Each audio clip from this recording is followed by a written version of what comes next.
Assalamualaikum warahmatullahi wabarakatuh. Bismillahirrahmanirrahim. Alhamdulillahi rabbil alamin. Nahmadullah ta'ala wa nashkuruh wa nusalli wa nusallimu ala sayyidina Muhammadin alladhi ballagha ar-risalah wa adda al-amanah wa nasaha al-ummah وكشف به الغمة بإذن الله حتى أتاه اليقين وعلى آله وصحبه أجمعين سبحانك لا علم لنا إلا ما علمتنا إنك أنت العليم الحكيم رب اشرح لي صدري ويسر لي أمري واحلل عقدة من لساني يفقه قولي أما بعد فإن أصدق الحديث كتاب الله وخير الهدي هدي محمد صلى الله عليه وسلم وشر الأمور محدثاتها وكل محدثة بدعة وكل بدعة ضلالة وكل ضلالة في النار ثم أما بعد.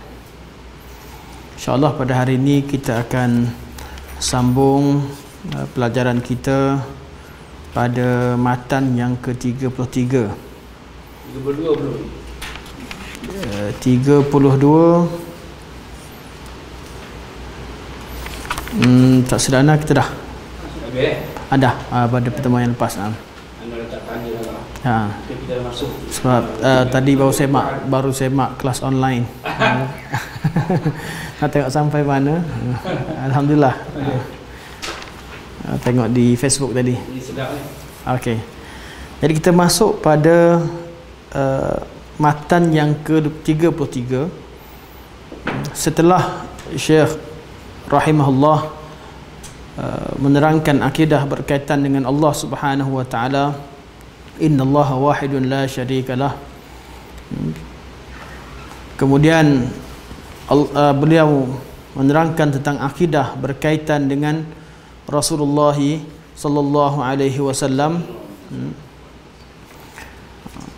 dan dengan katanya wa inna Muhammadan abduhul mustafa wa nabiyyuhul mujtaba wa rasuluhul murtada pada matan yang ke-29.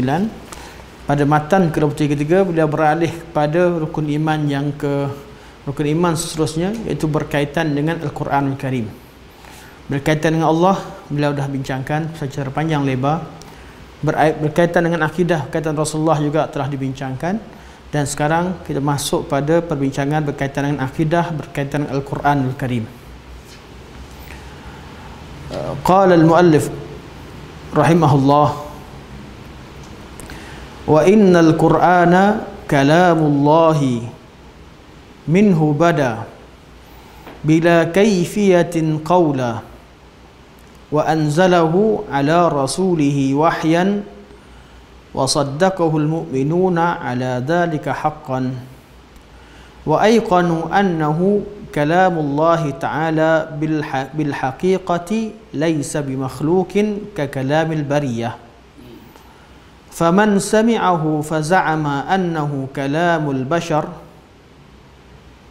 فقد كفر وقد ذمه الله وعابه وأوعده بسقر حيث قال تعالى سأصليه سقر فلما أوعد الله بسقر لمن قال إن هذا إلا قول البشر علمنا وأيقنا أنه قول خالق البشر ولا يشبه قول البشر. Dan sesungguhnya Al-Quran itu kalamullah, minhu bada, berasal daripada Allah Subhanahu wa ta'ala, bila kaifiyatin, minhu bada berasal atau muncul daripada Allah SWT, Allah yang berkata dengannya. Bila kaifiyatin, tanpa diketahui kaifiyahnya bagaimana. Seperti dalam segala sifat, sifat kalam juga kita tidak tahu bagaimana kaifiyah Allah Subhanahu wa taala menuturkan kata-katanya. Cuma jelas kata-kata Allah itu minhu bada, daripada Allah Subhanahu wa taala. Bila kaifiyatin qawla, kita tidak mengetahui bagaimana kaifiah qaul Allah Subhanahu wa taala. Jadi qaul itu ada tapi tak tahu kaifiyahnya. Kenapa disebutkan di sini kalamullah minhu bada? Kata-kata Allah bermula daripada Allah. Kerana dalam bahasa Arab kadang-kadang kalamullah itu dinisbahkan kepada orang yang mula-mula membicarakannya, iaitu minhu bada. Kadang-kadang dinisbahkan kepada orang yang menyampaikan berita. Contoh bila seorang bapa mengizinkan anaknya untuk dinikahkan atau dengan cara nikah wali hakim, mewakilkan atau mewakilkan orang lain. Kata-kata bapanya ketika bapanya mengeluarkan kata-kata tersebut, artinya minhu bada, daripada bapanya. Bapanya tak hadir dalam majlis, tapi disampaikan oleh abang dia kepada hakim. Abang dia ambil kata-kata yang sama yang disebutkan oleh bapa dia untuk menyampaikan mesej, hanya menyampaikan. Jadi kalamullah, qaulullah, yang dikatakan kalamullah, sifat Allah itu ialah yang asal minhu bada, daripada Allah. Yang Allah SWT, kalamullah itu memang milik Allah, dan Allah lah yang berbicara dengannya secara asalnya. Kerana sebahagian daripada orang-orang yang menafikan Quran kalamullah, mereka berhujah dengan beberapa dalil, antaranya ayat Quran berkaitan dengan innahu laqaulu rasulin karim. Sesungguhnya Al-Quran itu merupakan kata-kata Rasulin Karim, Rasul yang mulia, iaitu Jibril alaihissalam. Dia kata Quran itu kata-kata Jibril. Ya, ayat itu menerangkan bahawa Quran itu diperkatakan, dibacakan oleh Jibril, tapi Jibril menyampaikan, bukan bererti kata-kata itu Jibril yang membicarakannya pada mula-mula. Jadi sebab itu disebutkan wa annal Qur'ana kalamullahu minhu bada. Okay, sebelum perbincangan lebih panjang berkaitan dengan Al-Quranul Karim, perbincangan kita berkaitan dengan asalnya bertitik tolak daripada sifat kalam. Sifat kalam Allah Subhanahu wa taala. Perbincangan sebelum masuk pada khilaf tentang Quran ini makhluk atau tidak makhluk, Quran ini kalamullah ataupun makhluk, Quran ini bagi sebelum sampai kepada perbincangan bab Quran, ahli falsafah dan juga ahli kalam mereka berbincang tentang sifat Allah Subhanahu wa taala. Antara sifat yang dibincangkan ialah sifat kalam. Sifat kalamullah. Kalau Allah berkata-kata, benar atau tidak Allah berkata-kata? Kalau Allah, boleh tidak Allah disifatkan dengan sifat kalam? Okay. Kalau ada yang kata tak boleh, ada yang kata boleh. Kalau yang kata boleh, macam mana sifat kalam Allah Subhanahu wa taala? Adakah kalam Allah secara hakikat ataupun hanya secara makna sebagainya? Jadi secara ringkas kita fahami dalam bab ini, i'tiqad ahli sunnah wal jamaah dalam bab sifat kalam Allah Subhanahu wa taala. Pertama, ahli sunnah wal jamaah beriktikad bahawa Allah Subhanahu wa taala itu maha berkata-kata dengan apa yang Allah inginkan, dengan bagaimana yang Allah Subhanahu wa taala inginkan ataupun kehendaki, dan bila-bila masa Allah Subhanahu wa taala mahu. Allah boleh bercakap apa sahaja Allah nak, bila-bila masa dan macam mana sekalipun. Bagi sebahagian daripada kelompok di kalangan umat Islam ni, dia hadkan Allah kalamullah tak boleh banyak kali, sekali yang mula-mula. Ada yang kata, sebab apa dia kata? Kalau kata Allah berkata bila-bila, artinya adanya rentetan. Bila rentetan artinya adanya perkara baru, sedangkan kalamullah itu adalah qadim. Jadi masalah istilah qadim diguna pakai dalam masalah ni. Jadi kalamullah itu mesti satu je yang pada asal. Ada yang hadkan berapa bilangan kalamullah, sedangkan Allah kata qul in kana al-bahru midadan li kalimati rabbi lanafida al-bahru qabla an tanfada kalimatu rabbi walau ji'na bimithlihi madada. Katakan kalaulah lautan itu dijadikan sebagai dakwat untuk menulis kalamullah, kalam-kalam Tuhanku, nescaya akan habislah lautan tersebut untuk menulis kalamullah, walaupun didatangkan sebanyaknya Seumpamanya lautan sebanyak seumpamanya lagi untuk catat kalamullah, takkan habis kalamullah. Itu kalamullah, bukan satu saja. Kalamullah, Allah Subhanahu wa taala kalam maha sempurna. Yang diturunkan kepada kita Al-Quranul Karim adalah sebahagian daripada kalamullah.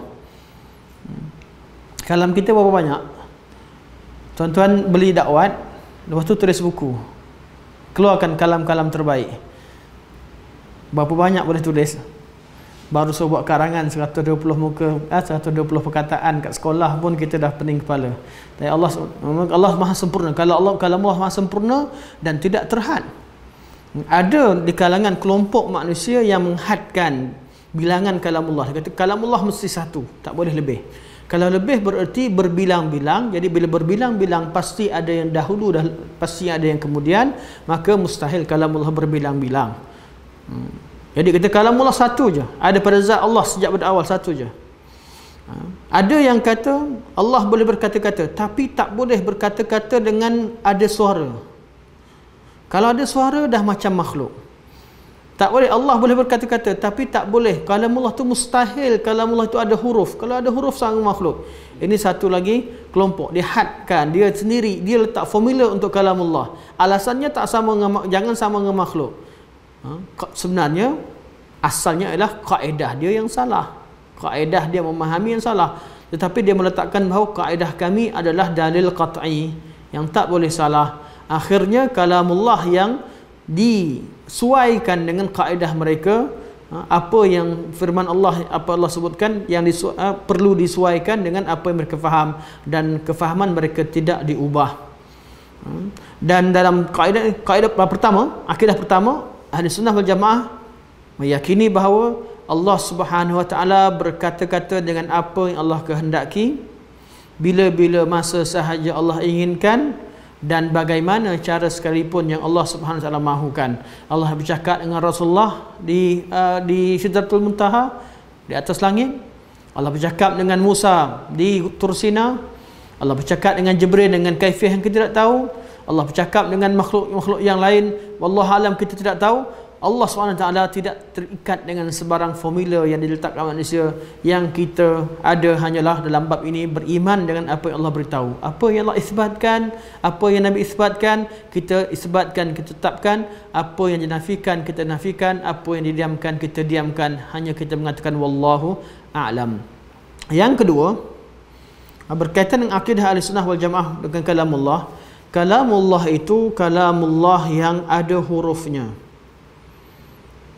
Artinya huruf memang patah perkataan dalam Al-Quranul Karim dan juga kalamullah yang lain. Ketika Allah berbicara dengan Musa, Musa tak dengar suara lain. Musa memang dengar nama Allah.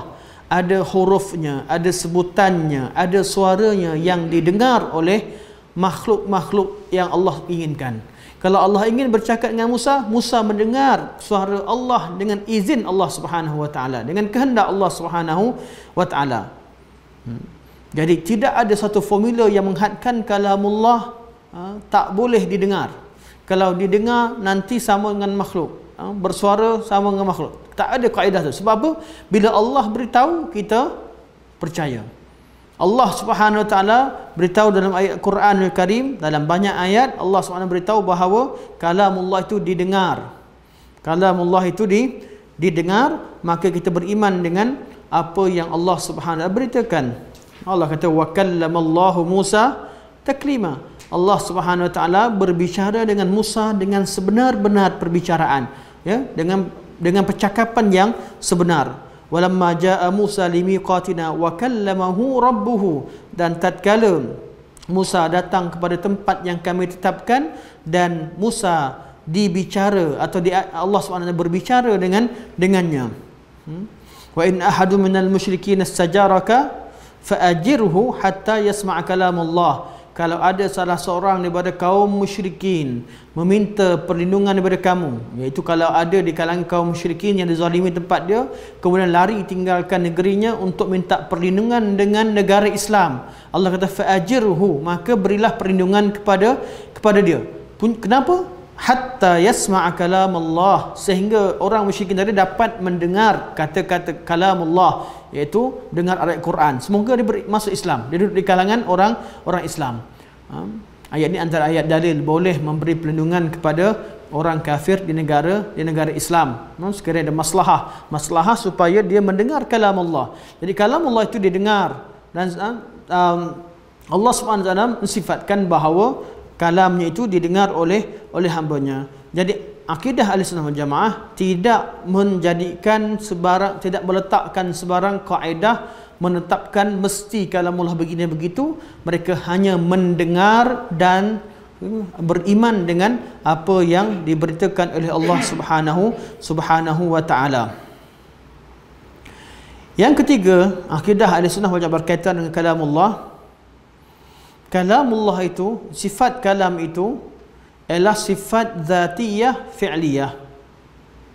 Sifat zatiyah fi'liyah, atau dalam kaedah istilah ilmu kalam, bagi siapa yang mempelajari ilmu kalam, disebutkan kalamullah itu qadimun naw'i wa hadithul ahad. Dan saya tak nak syarahkan panjang berkaitan qadimun naw' hadithul ahad. Saya nak letakkan istilah yang disebutkan oleh ulama sunnah yang lama, iaitu anna kalamullah sifatun zatiyah fi'liyah. Sifat zatiyah fi'liyah. Apa arti sifat zatiyah? Sifat zatiyah ialah sifat yang wujud pada Allah Subhanahu wa taala, berdiri pada zat Allah Subhanahu wa taala sejak daripada azali sampai abadi. Tidak pernah lekang daripada Allah, dan Allah bersifat dengannya bila-bila masa sekalipun, selama-lamanya. Contohnya apa? Sifat ilmu. Tak ada masa pun Allah lupa. Tak ada sekali pun Allah SWT tidak tahu. Tak ada sekali pun Allah tersilap. Sifat ilmu. Sama juga sifat kalam. Allah Subhanahu Taala bersifat dengan sifat kalam sejak daripada azali hingga abadi. Apa itu sifat kalam yang dinamakan sebagai sifat zatiyah? Itu zat Allah Subhanahu Wa Taala maha berkata-kata, iaitu Allah Subhanahu Wa Taala ada kuasa dalam untuk berkata-kata. Manakala fi'liyah, zatiyah tadi zat Allah maha berkata-kata. Fi'liyah adalah perbuatan Allah. Perbuatan Allah Subhanahu Wa Taala berkata-kata apabila Allah kehendaki. Contoh, bila saya katakan sekarang saudara Rizwan sekarang ialah seorang yang berkata-kata, mutakallim, seorang yang berkata-kata. Artinya apa? Dia bukan orang bisu. Sejak daripada lahir sampailah sekarang, dia seorang yang mutakallim, kaunuhu mutakalliman. Dia memang orang, keadaannya, sifatnya itu orang yang berkata-kata. Tidak semestinya bila dia ni berkata-kata, kita wajibkan dia bercakap tak berhenti. Tak. Dia bercakap bila dia nak, dia berhenti, dia tak cakap. Bila dia diam, bila dia nak. Allah Subhanahu Wa Taala mempunyai sifat kalam sejak daripada azali, sejak daripada awal, dengan zat Allah itu maha sempurna dengan sifat kalam. Allah sifat sempurna. Namun kata-kata Allah, bila Allah ingin berkata-kata, itu mengikut kehendak Allah Subhanahu Wa Taala. Itu dinamakan sebagai sifat fi'liyah. Sifat fi'liyah itu bergantung pada masyiatillah, bergantung pada kehendak Allah Subhanahu Wa Taala. Dalam ayat contoh dalam sifat fi'liyah dengan zatiyah, Allah sifat al-ulu dan istiwa. Apa beza al-ulu dan istiwa? Al-ulu maha tinggi itu sifat zatiyah Allah SWT. Zat Allah maha tinggi, sama ada ketika ada arash atau sebelumnya, atau bila-bila sekali Allah tu maha tinggi, maha agung. Namun sifat istiwa ialah sifat fi'liyah, ialah perbuatan Allah. Allah beristiwa di atas arash untuk memperlihatkan keagungan dan kebesarannya setelah Allah ciptakan arash. Jadi ketika Allah tidak mencipta arash, zat Allah maha tinggi sejak daripada azali hingga ke abadi. Sampai bila? Itu sifat zatiyah. Sifat fi'liyah artinya bergantung pada kehendak Allah. Allah turun ke langit dunia, sifat fi'liyah. Sifat fi'liyah dengan kehendak Allah Subhanahu Wa Taala. Itu beza antara makna sifat zatiyah dan sifat fi'liyah. Sifat zatiyah adalah sifat yang yang sentiasa yang bersama dengan Allah, melazimi sifat Allah Subhanahu Wa Taala selama-lamanya, maka sifat fi'liyah ialah bergantung pada perbuatan Allah yang bergantung pada kehendak Allah Subhanahu Wa Taala. Bila kita baca surah, kita baca ayat kursi, kita baca Allahu la ilaha illa huwal hayyul qayyum. Allah lah Tuhan yang tiada Tuhan yang layak disembah kecuali Allah, yang bernama Al-Hayyu Al-Qayyum. Al-Hayyu ialah asas kepada segala sifat zatiyah. Al-Qayyum ialah asas kepada segala sifat fi'liyah. Al-Hayyu itu kehidupan. Allah hidup, Allah Maha sempurna. Segala sifat yang wujud pada zat Allah berpunca daripada asasnya hidup. Kita tuan-tuan ada apa? Ada muka, ada mata, mampu ini, mampu itu, sifat zat kita. Tapi kalau mati, tangan pun tak berfungsi, mata pun tak berfungsi, hidung pun tak berfungsi, itu manusia. Jadi Allah SWT, walillahil mathalul a'la. Allah itu perumpamaan yang terbaik untuk diletakkan kepada Allah SWT. Allah SWT sebutkan dalam ayat kursi, Allah sebut dengan dua nama utama yang Allah mulakan dengan Al-Hayy. Al-Hayy adalah asas kepada segala sifat kesempurnaan zatiyah. Al-Qayyum ialah berasal dari kalimah qama atau qiyam, aqama. Qayyum, Allah Maha melakukan segala perkara. Allah melakukan apa yang Allah kehendaki, dan segala sesuatu Allah bergantung kepada apa yang Allah Subhanahu Wa Taala izinkan. Jadi segala yang berlaku dengan kehendak Allah. Allah boleh buat apa yang Allah kehendaki, dan segala sesuatu takkan berlaku kecuali dengan keizinan Allah Subhanahu Wa Taala. Jadi perbuatan Allah Maha sempurna, Al-Qayyum. Jadi Al-Qayyum adalah asas kepada sifat fi'liyah. Jadi sifat Allah terbagi pada dua, satu sifat zatiyah, yang kedua sifat fi'liyah. Sebahagian sifat Allah zatiyah, sebahagian yang lain fi'liyah, dan sebahagian sifat adalah zatiyah fi'liyah, iaitu kedua-duanya sekali. Sifat kalam ialah sifat zatiyah fi'liyah. Sifat zat dari segi kudrah Allah Subhanahu Wa Taala untuk berkata-kata. Sifat Allah itu memang Allah Subhanahu Wa Taala itu zatnya berkata-kata, dan fi'liyahnya ialah Allah berkata-kata apabila Allah Subhanahu Wa Taala kehendaki.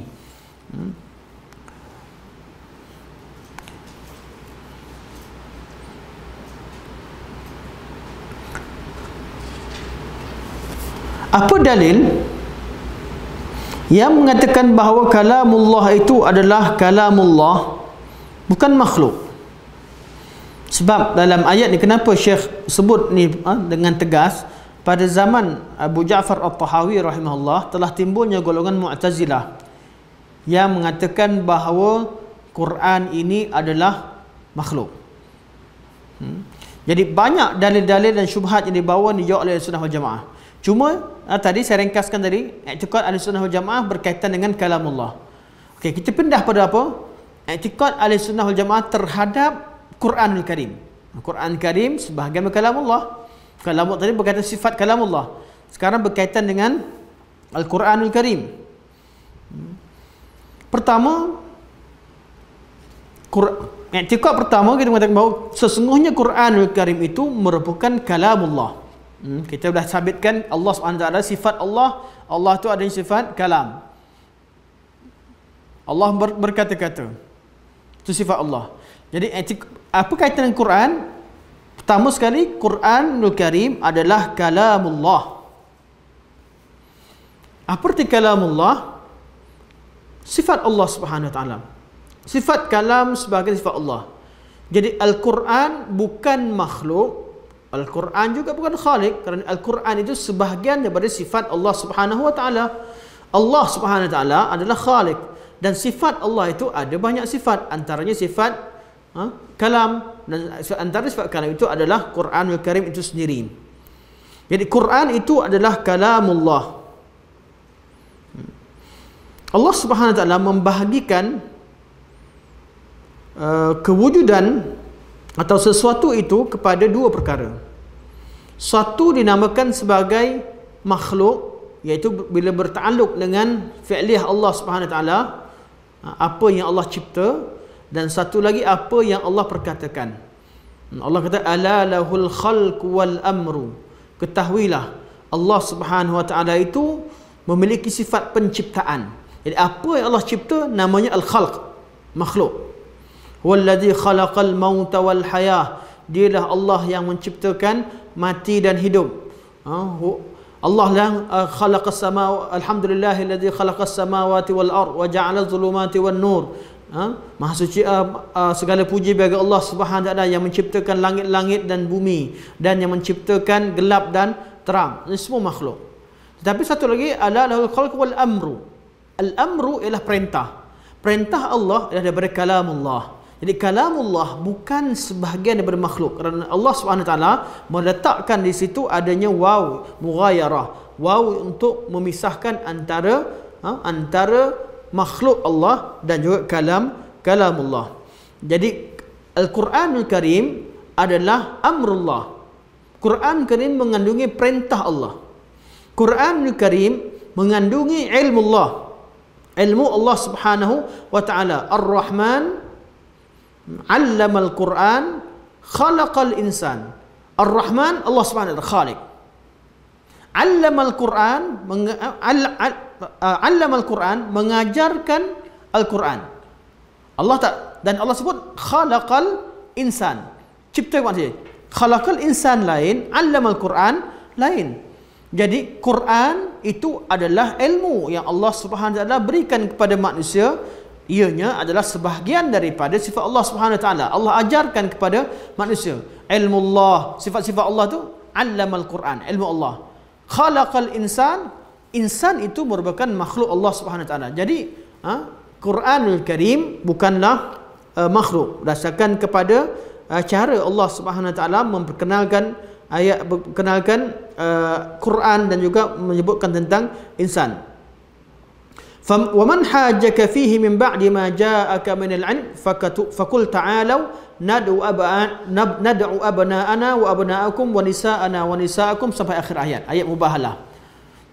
Allah Subhanahu berkata, dan barang siapa yang berdebat dengan kamu, datang berdebat dengan kamu setelah terang kepada dia kebenaran yang diberikan daripada ilmu. Terang pada dia apa? Al-Quran. Faman hajaka fihi min ba'di ma ja'aka minal ilmi. Al-ilmu itu Allah sebut apa? Allah sebut kaitan dengan ilmu itu ialah ilmu daripada Al-Kitab. Jadi bila sebut kalamullah, kalamullah itu mengandungi ilmu. Kalamullah mengandungi perintah. Kalamullah mengandungi larangan, dan itu kalau perintah Allah, larangan Allah dan juga ilmu yang ilmu Allah yang terkandung dalam Al-Karim itu bukanlah makhluk, kerana ia adalah kalam, datang daripada sifat Allah Subhanahu wa taala. Apa hujah? Apa hujah golongan Mu'tazilah menolak, mengatakan bahawa Quran ini adalah makhluk? Punca utamanya apa?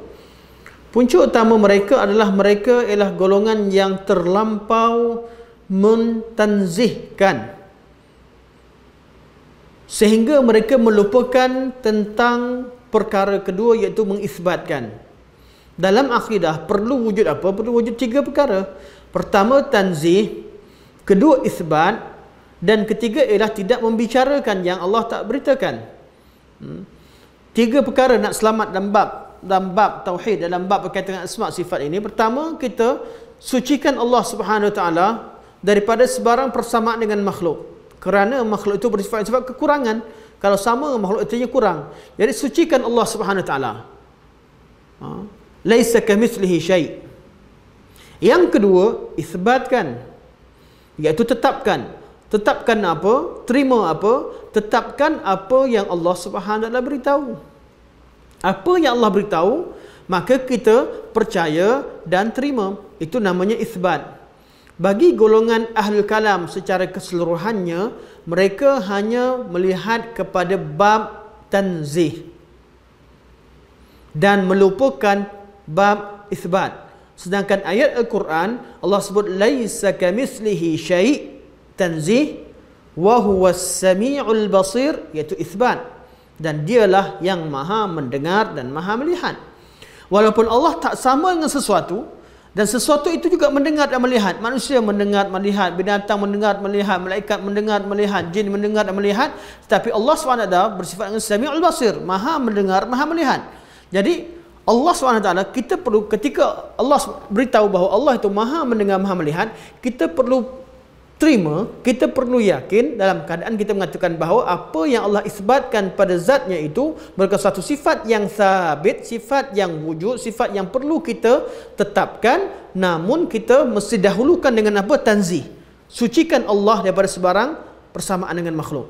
Kalau dua perkara ini dipegang oleh ahli kalam secara keseluruhannya, maka tak ada masalah.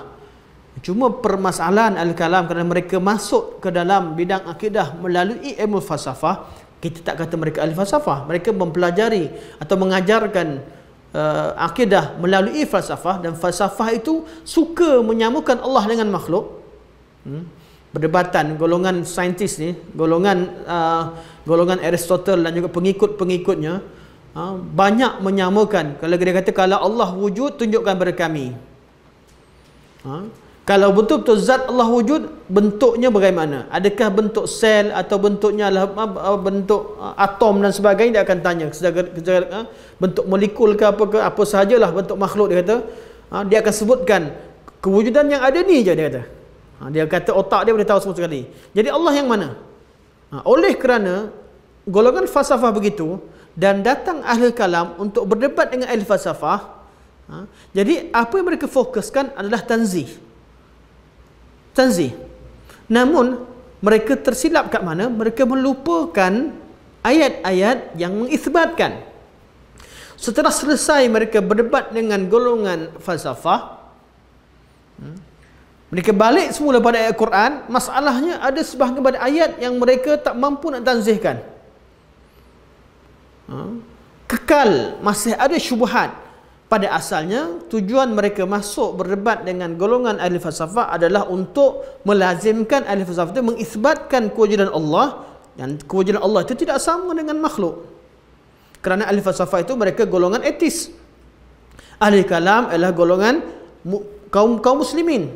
Berdebat supaya kaum etis menerima bahawa Allah wujud tapi tak sama dengan sebarang kewujudan. Perbincangan pertamanya memang wujud. Dalam semua mazhab al-kalam, dalam semua perbincangan falsafah, sifat pertama dibincangkan wujud. Allah wujud ataupun tidak. Sifat pertama dibincangkan. Perbincangan sifat wujud dengan ahli falsafah itu pada asalnya bertujuan untuk melazimkan golongan ahli falsafah, dan namun ahli kalam mereka terlupa, akhirnya terbawa kaedah tersebut, sehingga tatkala datang pada ayat-ayat sifat, mereka menolak sebahagian pada sifat, atau membekukan makna ayat sifat, tidak memberikan makna, atau meletakkan makna yang lain atas alasan ayat ini tidak boleh ditanzihkan sebab otak kami tak boleh terima ia ditanzih. Kalau kata Allah istiwa, mesti sama dengan makhluk. Otak kami, sebab otak dia, otak mereka, sebab mereka dah biasa berdebat dengan apa? Dengan kaedah ilmu sains. Kalau kata Allah SWT di atas, yang atas mesti perlukan bawah. Sains zaman tu. Zaman sekarang tak adalah. Zaman sekarang orang pergi di bulan tak bergantung atas, tak bergantung bawah. Ibn Taymiyah pada zaman Ibn Taymiyah kata langit tak perlu pada bumi pun. Hujah tak semestinya atas tak perlukan pada bawah. Tapi logik dalam ilmu yang mereka debatkan, yang atas mesti perlukan yang bawah. Kalau nak kata Allah ada tangan, mesti itu adalah anggota, kerana mereka samakan dengan makhluk sebagainya. Ini jadi permasalahan. Kaedah ini yang menyebabkan mereka tak terima. Jadi kembali kepada Quran, kenapa mereka katakan makhluk? Sebab sifat-sifat yang mereka katakan sifat makhluk itu wujud pada Al-Quran Al-Karim. Kalam manusia didengar, jadi tak boleh kalamullah didengar. Kalam manusia berhuruf, ada patah katanya, ada perkataan-perkataannya. Kalamullah tak boleh ada patah katanya. Kalam manusia berbahasa Arab, bahasa Arab itu bahasa manusia. Tak boleh kata kalamullah itu berbahasa Arab. Suatu mereka hanya menisbahkan kalamullah pada kalamun nafs. Yang kalamullah betul adalah yang dalam jiwa Allah, dalam zat Allah. Tak tahu macam mana. Tapi yang keluar ni apa? Yang keluar ni bukanlah kalamullah, yang keluar ni hanyalah Macam-macam jawapan. Hanyalah ibarah an kalamillah ataupun makhluk Allah. Mu'tazilah kata ni makhluk Allah, Allah cipta. Allah sampaikan mesej cara macam mana? Allah cipta suara pada pokok yang bercakap. Allah ataupun macam-macam cara mereka nak beritahu. Sebab apa? Puncanya nak kata kalamullah secara hakikat itu sangat berat bagi mereka. Nak kata kalamullah minhu bada, kalamullah yang Allah mulakan, memang Allah berkata-kata dengannya, sangat berat bagi mereka. Sebab itulah Imam Abu Ja'far At-Tahawi rahimahullah, perkataan pertama yang boleh sebutkan ialah wa innal Quran. Selepas bincang tentang membicarakan tentang akidah Quran, beliau berkata wa innal Qur'ana kalamullah minhu bada. Sesungguhnya Quran itu kalamullah, berasal daripada Allah. Allah yang mengungkapkannya. Itu nama minhu bada. Okey, generasi yang ada sekarang pernah dengar lagu Cindai? Pernah? Okey, sebab saya kalau lagu baru saya tak tahu sangat. Lagu Cindai zaman saya sekolah. Kat sekolah dulu budak-budak semangat nyanyi. Kita kat sekolah kita dengar kawan-kawan kita nyanyi lagu Cindai. Dia nyanyi lagu Cindai, dia nyanyi lagu siapa? Siti Nurhaliza. Walaupun dia menyanyi, tak boleh kata lagu dia. Betul? Sebab yang mula-mula sekali yang memiliki lagu tersebut adalah Siti. Yang nyanyi yang lain hanya nyanyikan semula. Kalamullah, tapi lagu tu lagu siapa? Lagu Siti. Walaupun siapa nyanyi pun tetap lagu Siti. Yang kita dengar lagu Siti, walaupun Siti dia nyanyi asalnya. Allah SWT minhu bada, kalamullah itu datang daripada Allah SWT, Allah yang mulakan. Kita dengar, tatkala kita dengar orang baca Quranul Karim, dia baca kalamullah. Tapi suara siapa? Suara dia. Suara makhluk, suara manusia. Tapi yang dibacakan adalah kalamullah. Setiap orang menghafal Al-Quran, dia hafal apa? Hafal kalamullah. Dia hafal kalamullah. Tetapi dada siapa? Dada dia, hati dia, ingatan dia, akal dia. Kalamullah. Sebab tu alasan yang diambil adalah mereka bawa banyak. Kenapa nak kata kalamullah? Mereka kata tak boleh kata bersuara, sebab takkan nak kata bila orang baca bismillahirrahmanirrahim ada tu suara Allah. Kita pun tahu itu tidak menjadi perbincangan. Sebab tu perbincangan yang asasnya ialah minhu bada, kalamullah yang berasal daripada Allah Subhanahu Wa Taala. Allah Subhanahu berkata-kata dengannya. Sebab tu tak ada masalah nak katakan huruf dan sebagainya. Sebab apa? Allah beritahu. Apa dalil kalamullah berhuruf? Tak boleh ada huruf. Apa dalil kalamullah berhuruf? Kalau tuan-tuan dengar orang cakap, mana boleh kata kalamullah ada huruf? Kalau ada orang cakap begini, apa yang tuan-tuan jawab?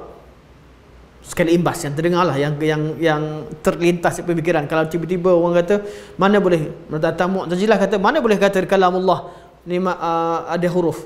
Nanti sama dengan makhluk. Apa dalilnya kalamullah tak ada huruf?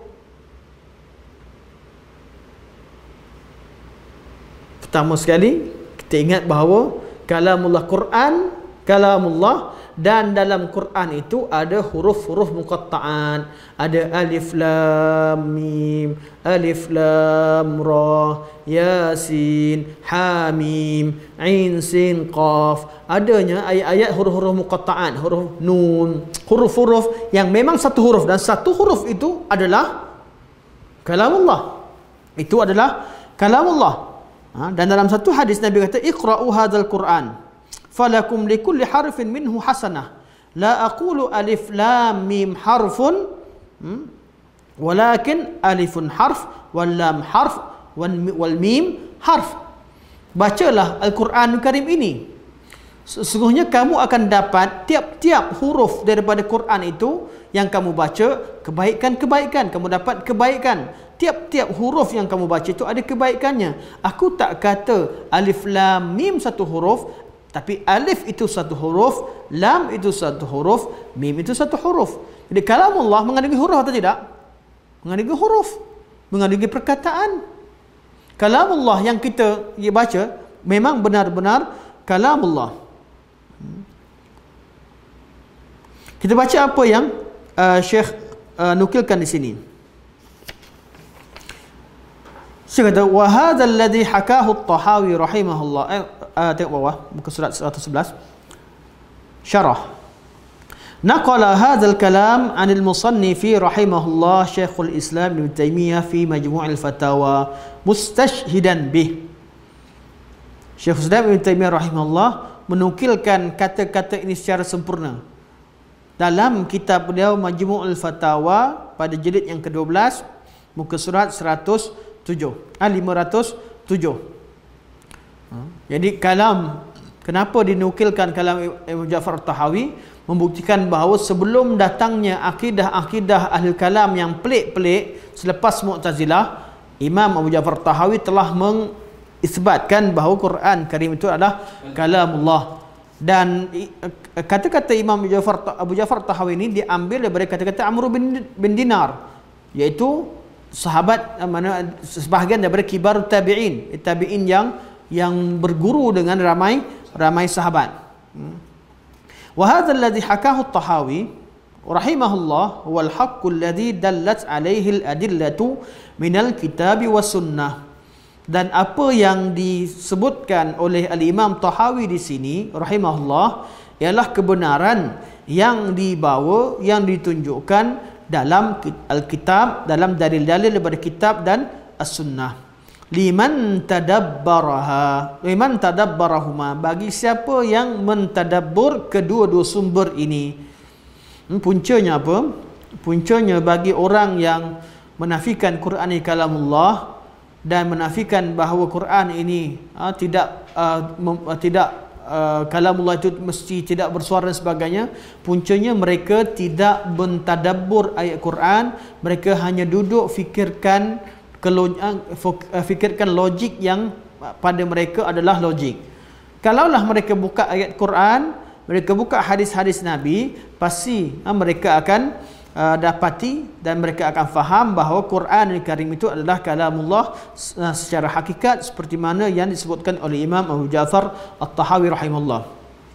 Wa syahidat bihil fitratus salimah, dan kalamullah ini dan apa yang disebutkan oleh Imam Abu Ja'far At-Tahawi ini adalah sesuatu yang dipersaksikan oleh fitrah yang sejahtera, allati lam tughayyar bisyubuhati wasyukuki wal ara'il batilah. Fitrah yang tidak diubah dengan syubhat-syubhat dan syukuk, syak wasangka, wal ara'il batilah, dan pandangan-pandangan yang batil. Jadi selagi syubhat, tuan-tuan, kalau tuan-tuan tak belajar, tak masuk kelas, tuan-tuan pernah terfikir ke Quran ni bukan kalamullah? Pernah ke budak-budak bila belajar, kita mengajar dia baca Quran kalamullah, baca kalamullah, dia terima macam tu je, tak pernah budak bantah? Mak, mustahil. Allah tu macam mana boleh kata kalamullah? Pernah ke? Takkan wujud ada orang kata Quran ini bukan kalamullah. Orang Islam beritahu ni Quran, Allah turunkan Quran, orang kafir pun tak pernah tanya. Fitrah. Orang bukan Islam pun takkan persoalkan perkara ini. Kanak-kanak pun takkan persoalkan, hamba takkan persoalkan, sebab apa? Perkara ini boleh diterima, agama Islam tu mudah diterima. Tapi bila datang syubhat, dibuatnya kaedah-kaedah begini dan dikatakan kaedah takkan salah. Kaedah begini, kalau kata begini akan jadi begini, kalau begini akan begini. Dengan ilmu mantik yang mereka belajar, menyebabkan adanya syubhat-syubhat yang mana yang terkena syubhat bukan orang awam, orang-orang yang belajar makin tinggi, makin syak dengan akidah yang wujud pada dirinya. Awal-awal tak ada masalah pun tentang Quran kalamullah. Belajar makin tinggi, makin kaji, dah rasa pelik. Mana boleh kata Quran kalamullah? Sebab tu Syekh kata, bagi siapa-siapa yang fitrahnya selamat, dia akan terima, tidak akan jadi masalah selagi dia tidak terkena syubhat dan dia tidak kena keraguan-keraguan, syak-syak sangka yang dibawa oleh golongan yang bawa syubhat dan juga pandangan-pandangan yang batil. Wa qad iftaraqa an-nasu fi mas'alatil kalami ala 9 aqwal. Ni kata Imam Ibn Abil Is ketika mensyarahkan part ni. Dan manusia telah berpecah kepada 9 kelompok dalam masalah al-kalam, masalah sifat kalam Allah Subhanahu wa taala.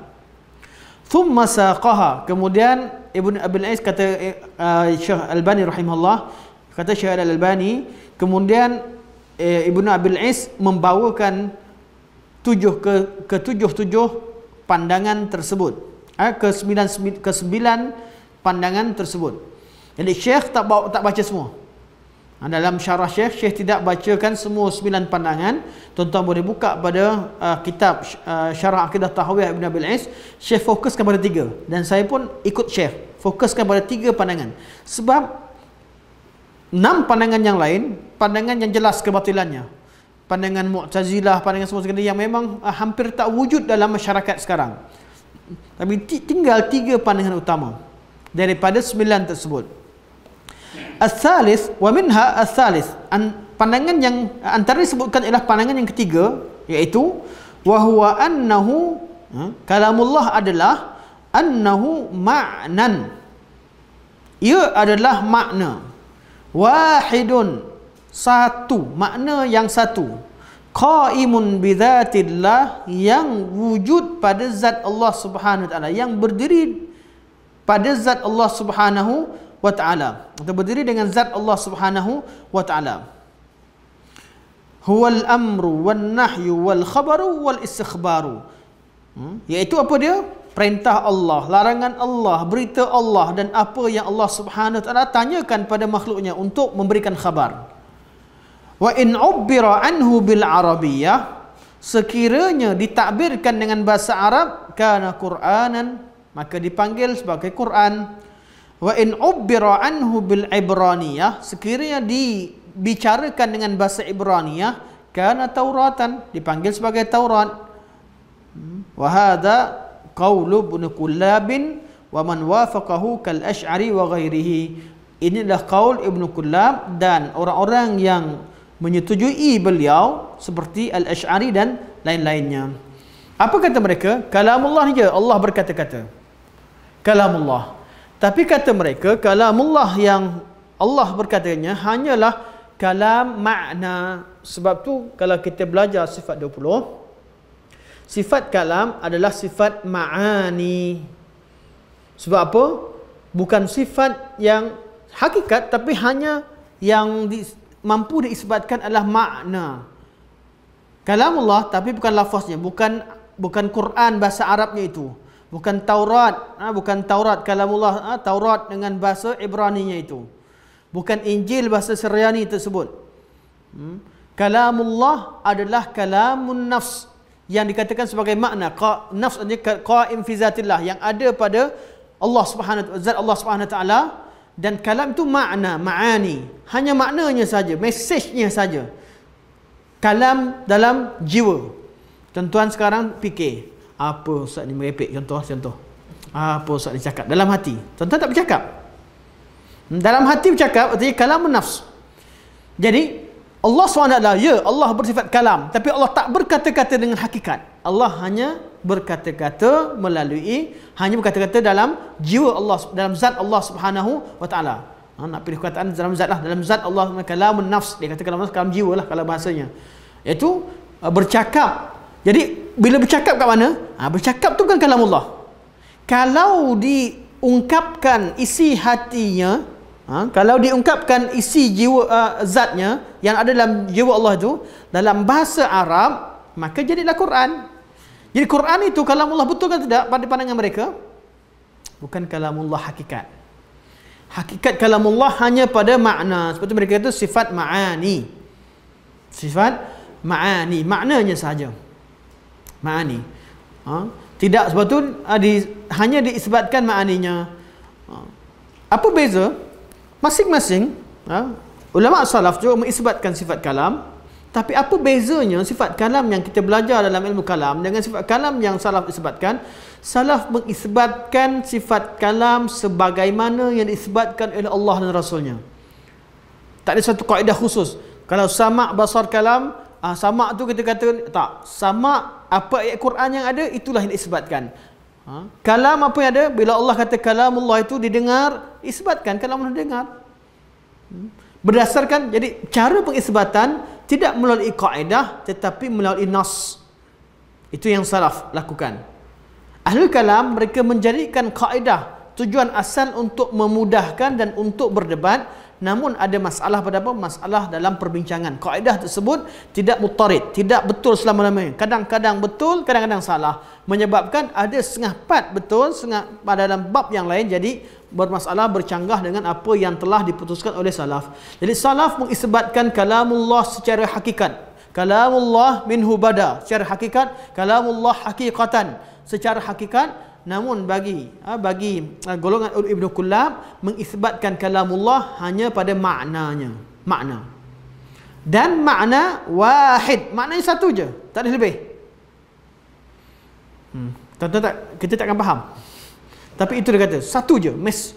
Kalau katakan saya kita Mu'tazilah katakan bagi apa Allah ni dari segi makna, tapi macam mana Allah ni pada Jibril itu dia dalam kataan juga tu. Allah itu macam-macam, dia orang tak jawab. Tapi dia orang jawab macam jawapan yang pasti tak ada. Dia sampaikan kepada Rasul. Sebab tu dia orang pertahankan apa? Jibril ni boleh tengok Lauhul Mahfuz. Allah catatkan kat Lauhul Mahfuz. Ini cerita lain lagi, dia akan cerita bab lain. Sedangkan Lauhul Mahfuz tidak ada satu makhluk pun yang dapat melihat membaca di Lauhul Mahfuz kecuali Allah Subhanahu Wa Taala. Yang ada dalam catatan malaikat hanyalah perintah Allah untuk malaikat itu menurunkan bawa catatan-catatan tertentu. Lauhul Mahfuz adalah rahsia Allah Subhanahu Wa Taala. Terkandung Lauhul Mahfuz termasuk umur malaikat sendiri. Termasuk bila berlaku kiamat dan sebagainya, semua di Lauhul Mahfuz. Lauhul Mahfuz, Quranul Karim memang tercatat di Lauhul Mahfuz. Namun tatkala Jibril menerima kalamullah, menerima daripada Allah Subhanahu Wa Taala, Allah SWT yang menyampaikannya kepada Jibril AS. Memang Quran kan tercatat di Lauhul Mahfuz, tapi bukan Jibril pergi tengok Lauhul Mahfuz, ambil Lauhul Mahfuz kemudian sampai kepada Nabi. Tak. Jibril tidak berkata-kata kecuali dengan perintah Allah. Jibril tak akan mendengar, tak sampai kecuali apa yang didengar daripada Allah Subhanahu Wa Taala. Apa yang Jibril dengar daripada Allah, itulah Jibril sampai kepada Nabi. Bila turun waktu dan berapa ayat turun dan sebagainya, semuanya apa dengan perintah Allah berdasarkan kepada apa yang Allah perintahkan. Ya, memang Quran itu tercatat di Lauhul Mahfuz, kemudian diturunkan ke langit dunia berdasarkan kepada riwayat tertentu. Namun tatkala Quran diturunkan, Jibril bukan ambil daripada catatan Lauhul Mahfuz ataupun di dunia, dengan perintah Allah. Catatan itu memang diturunkan, sudah wujud, tapi bukan Jibril ambil daripada situ. Tak, Jibril ambil dengan perintah Allah dan menerimanya daripada Allah Subhanahu Wa Taala. Sebab tu baru dikatakan minhu bada, daripada Allah. Daripada Allah lah mula, bukan daripada catatan. Bukan daripada buku-buku, bukan berasal daripada buku. Kalau golongan soalan tadi Mu'tazilah, kalau Mu'tazilah dia tak kata makna, Mu'tazilah dia kata makhluk terus. Mu'tazilah kita dah keluarkan dah. Kita dah keluarkan Mu'tazilah daripada senarai sebab dia dah terlalu jauh kesesatannya. Ini cerita yang isbatkan kalam tetapi mengatakan itu hanyalah makna. Dan makna itu makna wahid. Makna itu satu je, tak ada lebih. Kalau lebih akan jadi berbilang-bilang masalah pula dengan sifat yang kedua, qadim. Dia akan jadi permasalahan yang lain, perbincangan. Sedangkan kalau bincang betul-betul, tak ada pun pertentangan. Kaedah tu atas sebahagian daripada ulama yang sudah kata kaedah yang ada dalam sifat salbiyah dan sebagainya boleh dibetulkan, boleh ada yang nak gabungkan, tapi ramai ulama kata tak perlulah dihidupkan balik kaedah-kaedah, nak betulkan balik semua sekali, kerana memang penghujungnya takut kita jadi macam ahli kalam seterusnya. Tak ada benda yang tak sempat kita saring lagi. Jadi lebih baik ambil apa yang Allah beritahu, apa yang Nabi beritahu, tinggalkan apa yang tidak diberitakan. Okey, itu pandangan, iaitu dalam pandangan pertama berkaitan dengan kalamullah. Kalamullah itu satu je. Quran dengan Quran, Taurat, Injil tak ada beza. Semuanya kalamullah. Jadi apa lebihnya Quran? Apa lebihnya Quran? Tak ada beza, sebab kalamullah hanya kalamun nafs. Kalau cakap Arab jadi Arab, takkan cakap Arab sebab bahasa Arab itu lebih daripada yang lain, Quran jadi lebih. Tidak. Quran kan memang Quran Allah turunkan secara jelas. Allah letakkan mukjizat dengan Quran itu melebihi apa yang ada pada kalamullah yang lain. Walaupun sama-sama kalamullah, tetapi dan kalamullah itu Allah Subhanahu wa taala menjadikan kalamullah berdasarkan kandungannya. Ayat qul huwallahu ahad tak sama dengan ayat tabbat yada abi lahab wa tab. Semuanya kalamullah mulia, tapi yang ayat yang menceritakan tentang Allah Subhanahu wa taala dengan Abu Lahab tak sama levelnya. Ayat kursi kenapa jadi ayat yang paling mulia? Sebab isi kandungannya cerita tentang Allah Subhanahu wa taala, dengan kalimah hakikat la ilaha illallah, Allahu la ilaha illa huwal hayyul qayyum la ta'khuzuhu sinatun wala naum. Sebab tu Nabi datang kepada Ubay